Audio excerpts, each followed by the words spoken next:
There's only a few of us here, but my name is Tony Armour, and I'm the film commissioner here for Pinellas County. A lot of people ask or say, when I say my job is film commissioner, they have this look on their face like, wow, that sounds really cool, but they have no idea what the job actually is or what that means. And so the Film Commission is a part of Visit St. Pete Clearwater, which is the tourism office for the entire county. And obviously the tourism office's job is to promote our area for travel and tourism. And I think obviously we've done a pretty good job over the years. It helps to have these beautiful beaches, just right behind me here that are 35 miles up and down the coast. So we're funded by all of Visit St. Pete Clearwater, and including my office, by the tourism development tax. So anybody that stays in a hotel in Pinellas County, there's a 6% tax, and that goes to Visit St. Pete Clearwater. 60% of that goes towards the operations of Visit St. Pete Clearwater, and then 40% goes for capital projects, which includes beach renourishment, which is obviously pretty important because we want to keep these beaches as beautiful as we can. And then it goes towards other capital projects, whether it is the Dunedin Blue Jays, new stadium, or money that will go to the Dali Museum, and I believe St. Pete Museum of History has some funding. So just, projects that are more, building-centric will apply for those funds, and, that is what it is. And that's way above my pay grade, so I'm not really able to answer any questions as far as all that goes. But what I can talk about is the Film Commission itself and what we do. So a major part of what we do is helping any production that comes to Pinellas County get everything that they need in order to film here. So whether that is a commercial or an independent film or a music video or whatever it might be. So if they're looking for locations, we have a location database on our website of over 10,000 images that they can search through and search for houses or beaches or restaurants or bar or warehouse or whatever it might be. And so we help them find locations. They need crew. It's a production coming from New York, New Jersey, LA, Atlanta, wherever it might be, and who do you hire here? And so we have a database on our website where people can enter their information in, and they can, whatever they're looking for. They're looking for grips and gaffers and sound people and camera people and whatever that might be. So, sort of the logistical things we help productions with, and then permitting. Anything that shoots on public property anywhere in Pinellas County comes through our office for a permit. So there are 24 municipalities in the county, within our very large county here. Anything from, Gulfport, Dunedin, Palm Harbor, St. Pete, and county parks. And so if somebody wants to shoot in St. Pete, Clearwater, Dunedin, and Fort DeSoto Park, they fill out one permit application, but we, as the Film Commission office, have to communicate, what was that, 4 or 5 that I said? 4 or 5 different entities within the county, and everyone operates a little bit differently. So we're sort of the middleman and the liaison to make it easier for any production coming to town to be able to make their production happen. And there are a variety of logistics that are, required when you're, filling out a permit application. The number one thing everybody wants is insurance. We really can't move forward until we see your insurance policy proving that, you're covered as far as that goes. And it depends on what you want to do. Do you want to close a road down? Do you just have people sitting on a park bench talking? Are they just walking on the beach? Is it a football scene or whatever it might be? You'd be surprised at all the crazy things that people do with commercials and everything else. And then we have to communicate back and forth between the production and the municipality and figure out, okay, how do we help you make this happen? And I like to tell people that our job as the Film Commission is to say yes. It's yes, but how do we make sure that you're able to do it? It keeps, whether it's the city or the county, happy and keeps you happy, and then doesn't necessarily interfere with the general public at large. So a lot of times, obviously people want to film on the beach, and very often I tell them, don't even try to shoot on Clearwater Beach. Like, Clearwater Beach is so busy, and it's just so many people down there that it's going to be near impossible to shoot. It's going to be impossible to park. It's going to be, impossible for all these things. I don't like to say impossible, but, try and stay away from Clearwater Beach unless, it's a Tuesday in September or something like that when it's not going to be very busy. But, the month of March, don't even bother. And that's sort of our job, is to help find the best situation for all of these productions. And then a really big part of what I do, there are 3 people in my office. Lisa Dozois, who's our film commission manager, she's spectacular. She is the one who basically handles the permits on a daily basis. Declan Flynn also aids with the permits as well, but his main job is creative. He's our creative digital producer, so creating content for our YouTube channel, helping out other entities around the county to get videos made if they need videos made, editing, graphic design, all that sort of stuff. And he's super talented and great. And then a big part of my job is really promoting this area, letting people know that we exist and getting them to come here to shoot their projects. And so we're a little bit of a hybrid in that even though we're based and funded out of the tourism office, a big part of what we do is economic development, because we're creating jobs and then we're bringing productions here that are going to spend money in the area. So if you wanted to see all the productions that have shot here over all the years, how much money they've spent and how many people they've hired, that's all public record. And we have a monthly report that we do that is on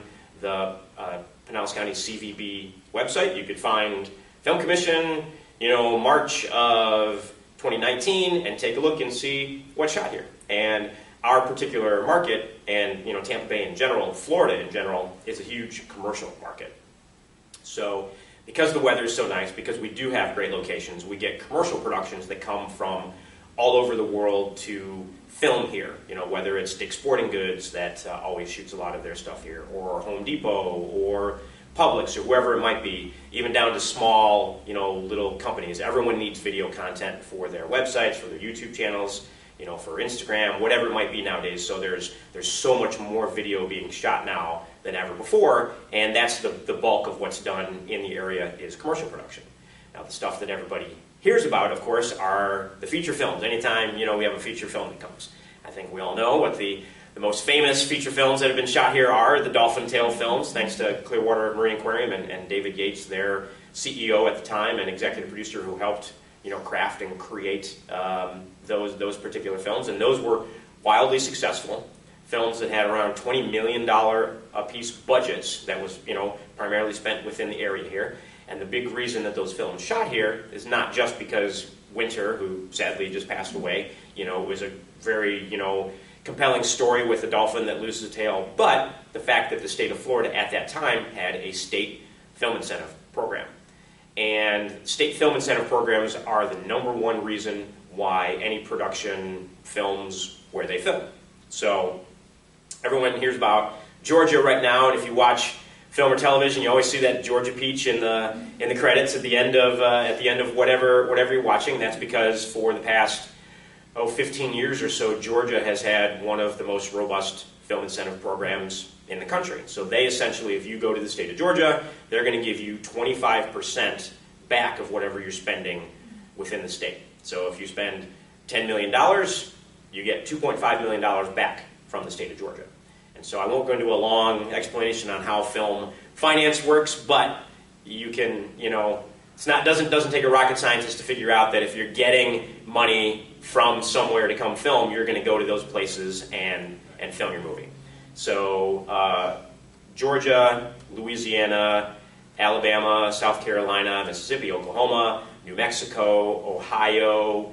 There's around 30 states that have incentive programs. Let's see if the screen died here. And the big ones are really Georgia, New Mexico, Louisiana, Ohio right now for a lot of production happening in New York as well, of course. And so that's why productions go to those states. The state of Florida right now, for the last 6 years or so, has not had an incentive program. People will ask why, and my only answer really is politicians. You can't predict what they're going to do, and good luck, trying to figure that out. There is a statewide organization called Film Florida, who they're a nonprofit organization that supports film all across the state, and all the film commissions around the states are members of this organization. And what they do, and what they've done for many years now, is work to try and get that film incentive program at the state level back again. And it's a whole process of having sponsors in the Senate and the House and getting bills written and then getting through their each respective, houses there, and then finally getting to the governor. Well, nothing has even gone as far as getting to the governor to sign in the last 6 years or so. And so the last couple of governors have all said, if it comes to my desk, I'll sign it. But it just hasn't gotten that far. I think legislative session is starting soon here, and once it does, there are bills in place again for 2022 that we shall see how they progress and if we get an incentive back. So, all that being said, hello. All that being said, since the state doesn't have a program, we as Pinellas County do have a program for incentivizing projects to come to the area. And that's been in place since 2007. The previous film commissioner, Jennifer Paramore, who had the job for 22 years before myself, started that program up, and it's really a marketing grant or a marketing program. Since we're tourism-based, we offer a production and say, hey, we'll give you 10% of whatever you're going to spend, locally in the area if you come shoot your film here. But what we want in return are testimonial videos that say how great it is to film in St. Pete Clearwater. We want behind-the-scenes production photos that we can put on our website and that we can use to promote and say, look, hey, this project shot in our area. We want to make sure we see some beauty shots in the film that shows our great locations. Can you say St. Petersburg? Can you say Clearwater in the film so people know, where this is taking place? We get those marketing elements so that when these films get out there, then it helps promote our destination. And by law, since we're funded by tourism dollars, all of the funding that Visit St. Pete Clearwater spends has to in some way relate to tourism promotion. And so that's why our program is basically a tourism marketing grant, essentially. And so I've got a little PowerPoint here. I'm going to roll through this and sort of talk about the different efforts and things that we do as a film commission and that I do as film commissioner to get out and promote this area for film production. It's a little hard to read this because of the color there, but this is essentially what I just talked about a few minutes ago about the core mission and responsibilities of what we do. Marketing and promoting the area, working with productions when they want to come here, helping them get crew and locations, crew locations permits, permitting all the filming activity in the county, the logistics of helping those productions do that, and some of our most popular locations are, of course, the beaches. A lot of the county parks. Fort DeSoto is one of the most popular locations in the area. Downtown St. Petersburg is extremely popular as well, as busy as that has become.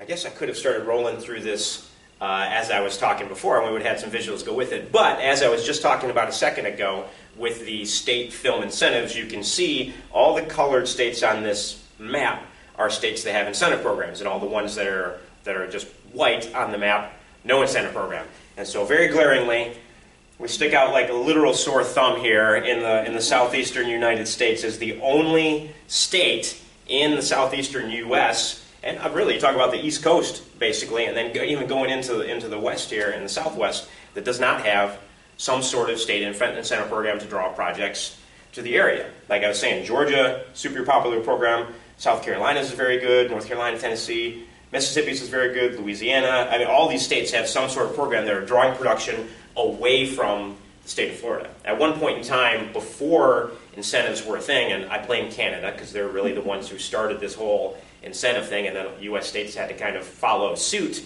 Before all that, it was California, New York, and Florida as the top 3 filming locations in the entire United States. And many people will know, and you're a historian yourself, Alex, that Jacksonville was one of the first locations in the country to establish filming. Many people thought that Jacksonville would be the hub for all filming in the United States, 100 years or so ago. They thought it was going to be, that's what Hollywood would be, was Jacksonville. But didn't turn out that way. It turned out to be, Los Angeles. But things have changed in that California, has lost so much production. And even over this past, year and a half, 2 years or so, we've been kind of dealing with the whole COVID thing. The number of people that have moved away from California and New York and have moved to Texas and Florida that are in the industry is enormous. And people have realized that they don't have to live in Los Angeles. You don't have to live in California to have a role in this industry and to be able to be successful in the industry.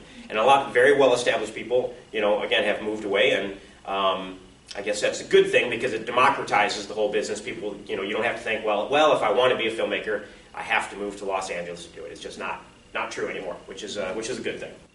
So I was talking a little bit about how we have our local incentive program and how that started and what we do and how that works. And so we have a strategy for that, basically. So our strategy is to focus on feature films that are budgeted at $2 million or under. So if you have a small feature film, $2 million or under, which $2 million is a lot of money to all of us, but in the world of film and television, when you have 100 people that are working for several months at a time, that money goes fast, and it's not a lot of money for films. And so that's sort of what we focused on, because we know we can make a difference for those projects. If you have a $2 million film and you get $200,000 or $250,000, that goes a long ways for what you're doing for your project. Now, if you have a $5 million film and you're only going to get, because we have a limited budget, I don't have an unlimited budget just to be able to hand out as much money to films as possible. Only so many projects can come to the area per year. And so if you have a $5 million budget and you're going to get at least $1 million back from the state of Georgia or somewhere else, well, you're going to go there and shoot that project because it makes financial sense for your production. I always tell people that think of how films are funded kind of like buying a house. It is actually very, very rare, let's say you have a $2 million film, where somebody's just going to write a check and say, here's $2 million, go make your film. That's not how it works. They'll give you a 30-second, film school on film finance, how it works. Generally, you are going to essentially put that down payment down like you would put down in a house. So somebody's going to invest a little bit of money, but you're going to get money from an incentive from an area that helps pay for your film, and you're going to get money from selling your film before it's actually made. Okay, there's my cast, this is what it is, what can I sell this for? And then you get loans. So it's really like getting a mortgage. You're taking out loans to finance your film based off what you think it's going to do in the future and based off the tax credit, and then somebody just puts in a little bit of cash to do it. So that's a very short version. We've got some videos on our YouTube channel for the Film Commission that kind of explain film finance in more detail if you're curious on how that works. Might be a little dry and a little boring, but if that's something you're interested in. So here's a couple of pictures from a few films we've had over the years. We had Katherine Heigl, Harry Connick Jr. in a film called Fear of Rain that shot a couple of years ago. Justin Long, Judy Greer in a comedy called Lady of the Manor. And then a film that premiered in Sundance in 2020 called Zola that shot here as well. All right around that $2 million or under budget range. Sometimes we'll actually have larger films as well. We had a Tim Burton film that shot here in 2015, Miss Peregrine's Home for Peculiar Children. And so while they shot the majority of that in the UK, because of the UK's robust film incentive, they needed some Florida stuff, and it's very hard to fake Florida in the United Kingdom. So they shot a week or 10 days or so in Florida to get what they needed, and they got an incentive from our office to do that for the little bit of money that they spent here, and then they shoot the rest of it in the UK. So even on bigger projects, maybe we'll get a portion of a film. There's a Bryan Cranston film, The Infiltrator, shot around the Tampa Bay area in 2015 as well. They shot all of that in the UK, but anything they needed to make it look like Florida, they shot here, and then that's edited throughout the film, so it looks like the whole thing takes place in Florida. So talking a little bit about what our local incentive was in our fiscal year 19 and 20, something that everybody else has also heard about is we've had a number of Hallmark Channel films shoot here over the last couple of years. So we had True Love Blooms, which is a Hallmark film that shot in St. Pete. We had Love in the Sun, which is a Hallmark film that shot Safety Harbor and around the area. And then we just had another Hallmark film that premiered in October that shot over the summer that was called South Beach Love. And so we actually faked St. Pete and area for South Beach. So, I would rather live here than South Beach, so, that was totally fine with us. But, let's see if I can read the numbers here. Over just fiscal 19 and 20, and so the way the county's fiscal year runs is from October 1st to September 30th. So it's not a calendar year, but, kind of different. And over those those years, we've had 14 projects that we brought to the area. The budget's ranging anywhere from small little $25,000 to just over $2 million. Range from giving these projects anywhere from $5,000 to $200,000.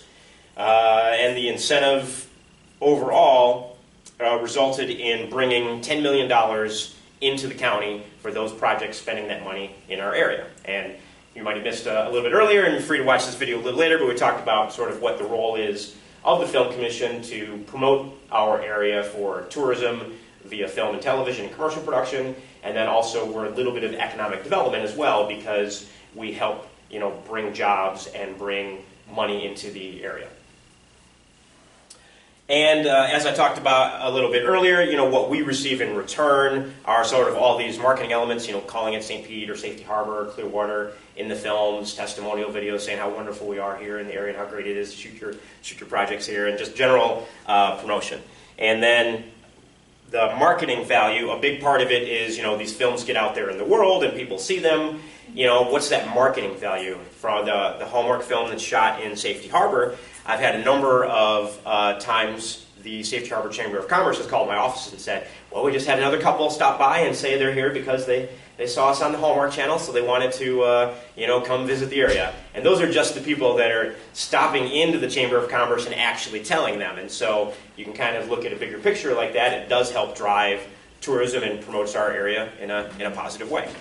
A film shooting here that maybe is not what you'd consider family friendly or whatever, will that affect, the area negatively? And I always use Miami Vice as an example.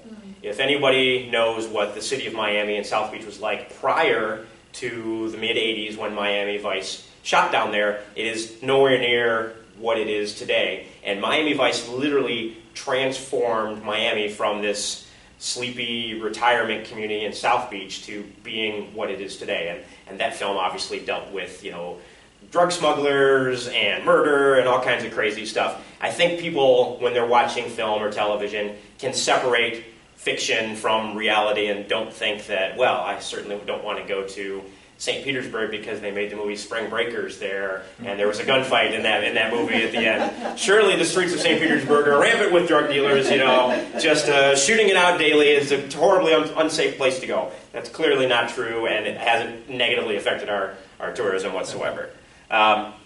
So part of what I do as film commissioner is travel around. I haven't done much travel in the last couple of years, but typically travel around to promote our area to film producers and film productions all over the world. And a big part of that are film festivals, trade shows, and film markets. And I won't get into sort of the nitty-gritty of how film finance worked. I've talked a little bit about why films get funded and how the projects work and everything.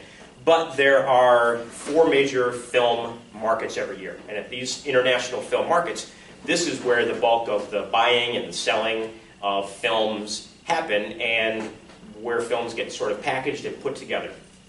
The first one is at the European Film Market that takes place with the Berlin Film Festival in Berlin, Germany in February every year. The second one is the Marché du Film, which in French translates to the market of film, and that takes place at the Cannes Film Festival in May every year. Then you have the Toronto Film Market and Film Festival in September, and the American Film Market in November in Santa Monica every year. And these are just literal trade shows where you walk in and it is a big convention center, big convention area, and you have all these booths set up with all these different companies, and they have their posters up of the films that they're selling, and it's literally like you're buying toys or widgets or whatever it might be. It's a literal trade show with film markets, and each territory around the world, and most territories are countries, so Germany is its own territory, UK, France, Japan, whatever. Middle East is grouped as one territory, Latin America is one territory. You have buyers from the different, TV stations and distribution companies in those markets who basically just walk around the trade show floor looking for content. There are so many outlets for film and television right now between Netflix and Hulu and Amazon and everything else that you can think of, that there's even more demand for stuff now. So let's say I'm a buyer from Germany and I'm walking around this trade show and I'm looking around and I come up to this booth and I'll be like, well, what do you have? What I'm really looking for on my schedule for films that I'm releasing over the next 6 months, I'd love to have a good action film for September. Do you have any action films? And it's literally like you're shopping at a grocery store. And you're like, yeah, I have this action film that's going to be coming out later this year. Well, look great. Well, when you go to see a movie, or when somebody tells you about a movie that they've seen, or what is the first question that you ask them when they say, "Oh, I just saw this great movie"? What's the first question you say? Was it good? Well, was it good? Well, they told you it's a great movie. So, but other than was it good? It's a good movie. I tell you, it's a good movie. What's the first question you're going to ask them? What's it about? What's it about? And where was it located? Or how about who's in it? Oh. I was fishing for that answer. But what's it about? Yes, but a huge majority of the time, people are going to say, well, who's in it? Well, it stars, Brad Pitt and Tony Armour. Well, nobody cares that I'm in the movie, but Brad Pitt. But it's the same way for these buyers. And it's like, oh, I've got this action film, and it stars, Leonardo DiCaprio. Well, great. I'm going to offer you X amount of dollars for that film for the rights to show it in my country for the next 10 years. And you do that country by country by country by country. And that is the reality of how films make money. You see the box office numbers and all that kind of stuff. Those don't mean anything. They honestly really don't mean anything, except for those big studio films, the big Marvel films, the big blockbusters. But of the 8,000 or so films that are made per year, that is what means something, is how much are they selling for in all these little territories around the world. And you might get $1,500 from Turkey, and you're going to get $50,000 from Germany, and you're going to get $100,000 from the UK, and you literally cobble all these territories together and then get your budget back to the film, and you just hope to break even. The sales company that's selling it gets a commission on their sales and then a marketing fee for traveling around and taking care of it. And if there's money left over at the end, then that's bonus money that goes to the producers and actors and things like that. So in the real world, the majority of people that work on films and make films are not, extremely wealthy, flying around in private jets and living on yachts. They're just happy that they're getting paid and they can make a living and support their family. And it's a very hard business to do that, and sort of because of this, and then the public perception of how it works. So, kind of backtracking a little bit, these film markets where all of those sales take place, they also have film commissions from around the world promoting their areas as somewhere to come make your movie here. And that ties in with all of the film incentives that I was talking a little bit about earlier. So, for example, at the Marché du Film in Cannes, they have 2 big outdoor areas right around the convention center that they call the International Villages. And it's a little hard to see, but you can kind of see here, this picture here of these tents along the water front right there. Those are individual pavilions for individual countries. So the United Kingdom has a pavilion, and they are promoting all of the different films that have shot in the UK that are for sale in the Marché du Film, and then they're promoting the UK as a great place to come and make movies. And there are over 80 countries from around the world that have these international pavilions that promote their destination. And so then part of what I do is I go to these trade shows, and I'm doing the same thing. I'm saying, hey, St. Pete Clearwater is a wonderful place to come and shoot your movie. You should come do it here. And they're going to ask me why, and what incentives do you have. And because so many of these are internationally focused, and even though you do have a lot of US-based companies that go to them, but inevitably, when I've been at Cannes before, and we have our tent there, and you've got the American flag, and it says St. Petersburg Clearwater, someone will walk up and they'll look at it, and I'll talk to them, and they'll say, "You speak really good English for being Russian." Because it says St. Petersburg, and people have no idea that St. Petersburg, Florida is actually a real place that exists. They think Russia when they say St. Petersburg, and I have to explain to them, no, it's St. Petersburg, Florida, and they're like, oh, okay. And so much of what I'm doing is really an educational thing to letting people know that we even exist. We all live here, and many of us have lived here for many, many years, and it wouldn't even enter our mind that you couldn't find us on a map if you wanted to. Even people in Los Angeles and New York and other parts of the country, if you ask them, you say Florida, they say Miami, Orlando. I literally have to have a map on the wall or in our literature that I hand out that shows a map of Florida and has here's Miami, here's Orlando, and here we are on the Gulf of Mexico side. This is where we're at. We're 90 minutes from Orlando. We have an international airport. It's really a massive education thing to let people know that this is who we are. This is where we are, and we exist, and we have a great location here for coming to make your film. So a big part of what we do as well is not just traveling around to all of these, international film markets to let people know that we exist, but also supporting local film festivals. So, when you support local film festivals, filmmakers that come to these local film festivals are coming in from everywhere else as well. They're coming in from New York and LA and oftentimes other parts of the world. And when they do that, then that's a great opportunity for us to say, hey, you're here at the Sunscreen Film Festival in St. Pete. Let me tell you about, what we have to offer you here if you would make your next movie here in the area. And we will actually take them on tours of the area. We'll get a bus and we'll get 15 or 20 filmmakers from outside the area, and we'll drive them around and show them all the great locations, and we'll do workshops and speaking engagements and just tell them, how great it is to film in the area.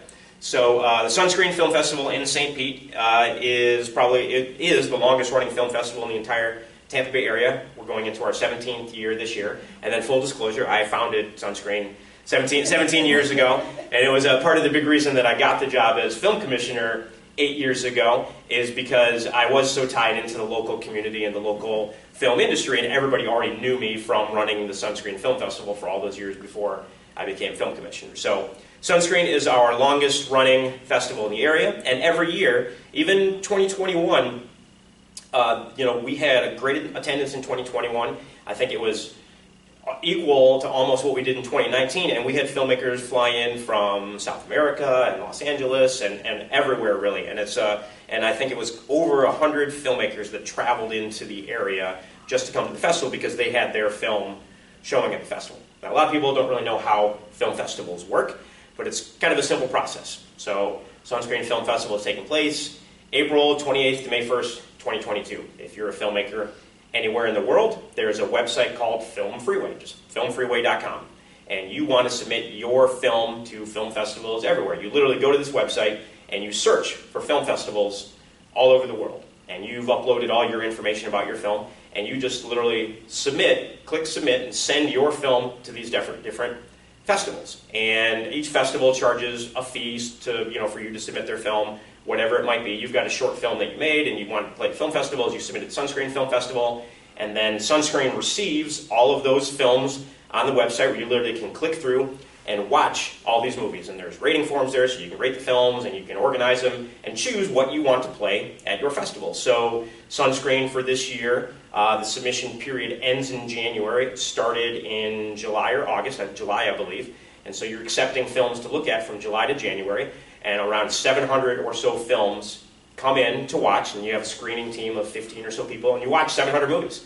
Not every single person watches 700 movies, but I might watch 50 movies, somebody else watches 100 movies, whatever it might be. And some of them are 5 minutes long, some of them are longer. And you watch all these movies, and then the programming director and the programming team decides, well, what's going to play in Sunscreen this year? And so the goal is by March 1 to announce, here are all the films, and here is the schedule of films for Sunscreen coming up in 2 months, in 60 days or so. All the filmmakers are notified, and my film got in the Sunscreen Film Festival. Amazing. I live in Iowa. I'm definitely going to schedule to come to Florida and attend the Sunscreen Film Festival and see my short film on the big screen at the AMC theaters in St. Pete and get to meet other filmmakers and go to the parties and sit in on workshops like this that we do at the festival to talk about screenwriting and directing and acting and how to get your movie produced and all the different aspects. The educational component's a big part. And so you travel in, you get a hotel room, you come to St. Pete for 4 days and you enjoy it and you watch your film. And so that's, in a nutshell, how film festivals work. And so why they're important is because they're bringing people from all over the country, all over the world that are filmmakers to an area. Then we can promote the area as a location for them to see their film. And then, everybody likes movies. So if you're just someone in the local community and you want to buy a ticket to the festival, you can buy a ticket to watch one movie. You can buy a pass for the whole weekend and go every day and watch as many movies as you want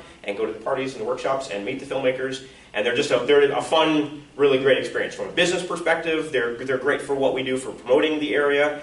They're great from an educational perspective for educating people on how film works and educating filmmakers. They're great for networking.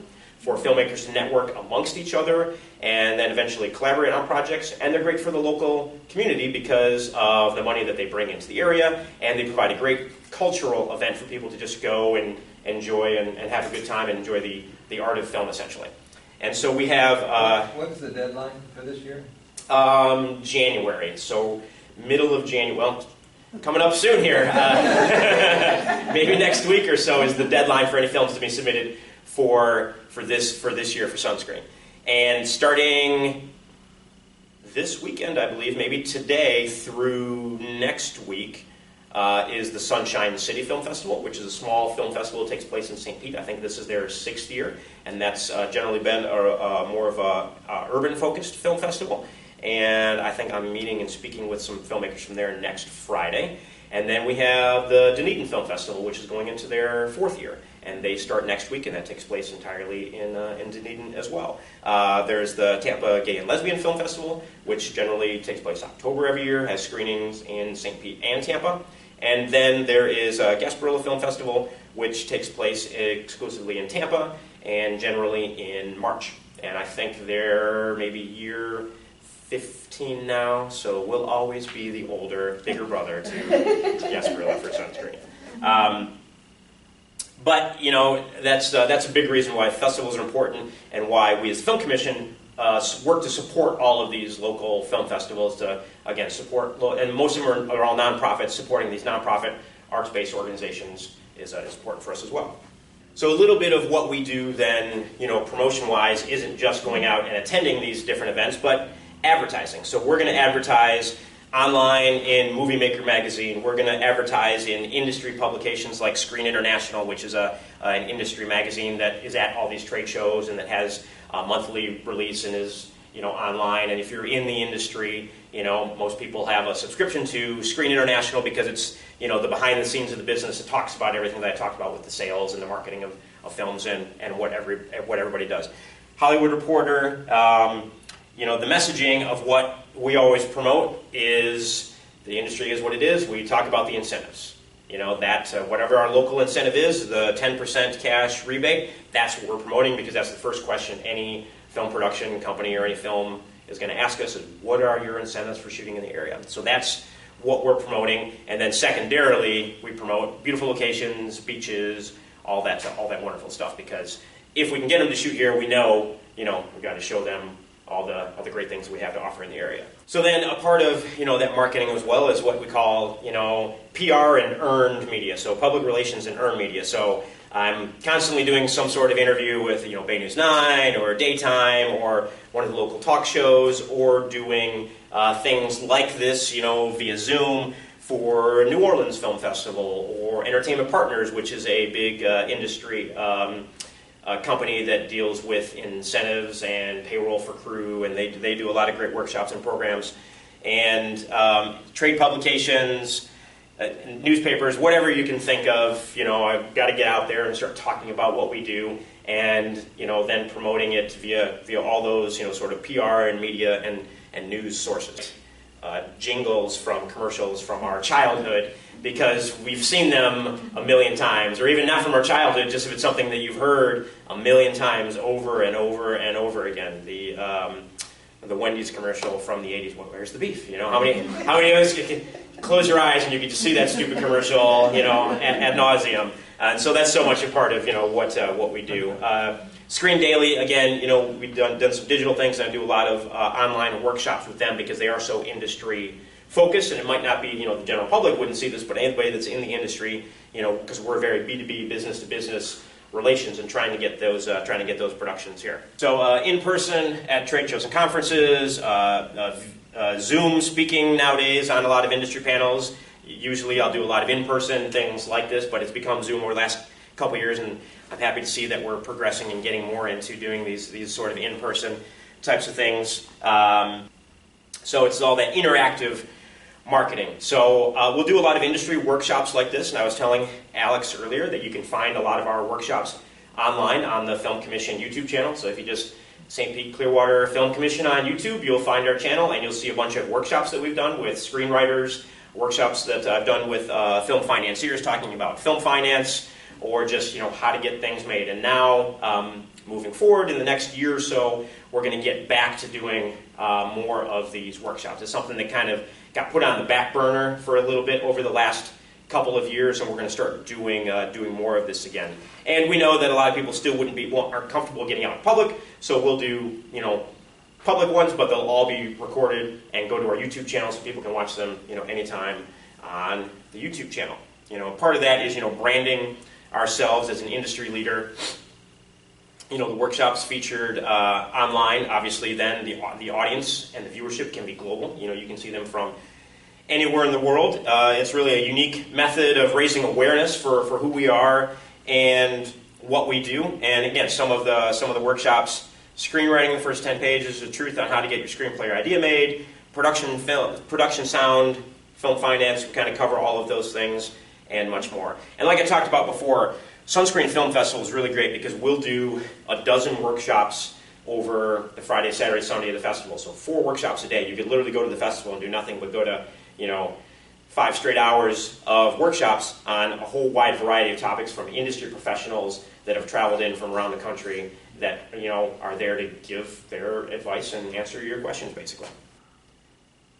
And the world that we live in being what it is, so much of everything is digitally focused now, and so using our YouTube channel, we do a lot of digital content stuff, and a lot of creators that you wouldn't necessarily think of from the film television world, but digital. So George Takei, I think everyone knows George Takei from Star Trek and everything that he's done over the years, and so back in 2014, my first year here, we actually brought George Takei to the area and did a whole kind of, an evening with George Takei where it was a 90-minute conversation with him, and we filmed some videos with him that are on our YouTube channel as well.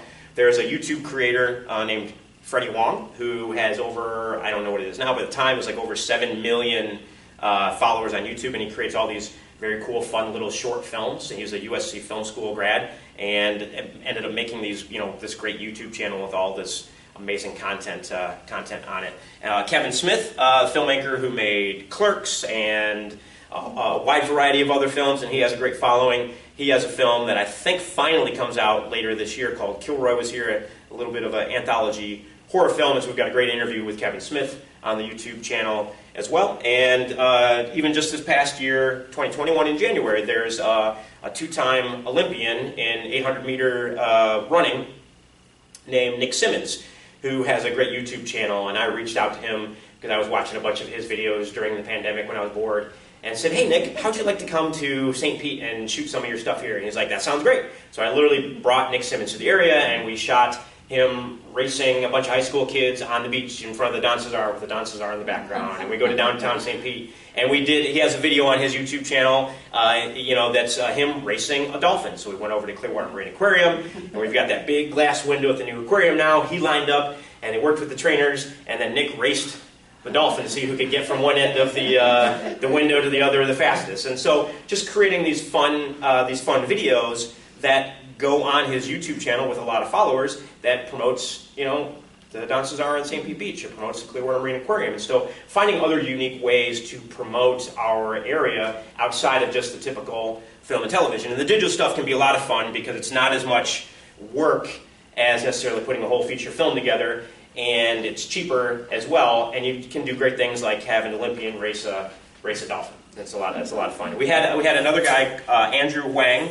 He is a musician, has a great YouTube channel where he just travels different areas and records natural sounds in those areas and then creates music out of those natural sounds. So he went to the Clearwater Aquarium as well, and he recorded dolphin sounds and other sounds from the area and mixed it together and made music from these different sounds. Super talented guy. I have nowhere near any kind of skill or talent level like that guy, but he's great. And another channel called Smarter Every Day, which the guy's a literal rocket scientist that just does these videos on interesting and unique things. A lot of what he does is super slow motion. He'll show a bullet being fired underwater in super slow-mo to see how it reacts with the water and how it creates an air bubble as it moves fast through. And so he actually came and shot a video here on flying a helicopter and how a helicopter works, and it was at the little Clearwater Air Park over on Hercules, and just how hard it is to fly a helicopter, and created this great video here. So we do some different unique things within the digital space as well, not just the film and television space.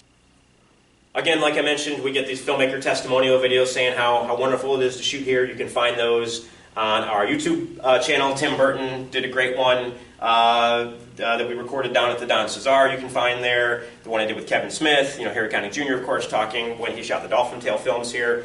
I mentioned earlier, we have a massive amount of commercial business that takes place in the area. That's the primary thing that really supports the local industry as a commercial business. Dick's Sporting Goods, other shows that we've had shoot here. The Little Couple on TLC, they live in St. Pete, so all of their seasons of that show are shot here.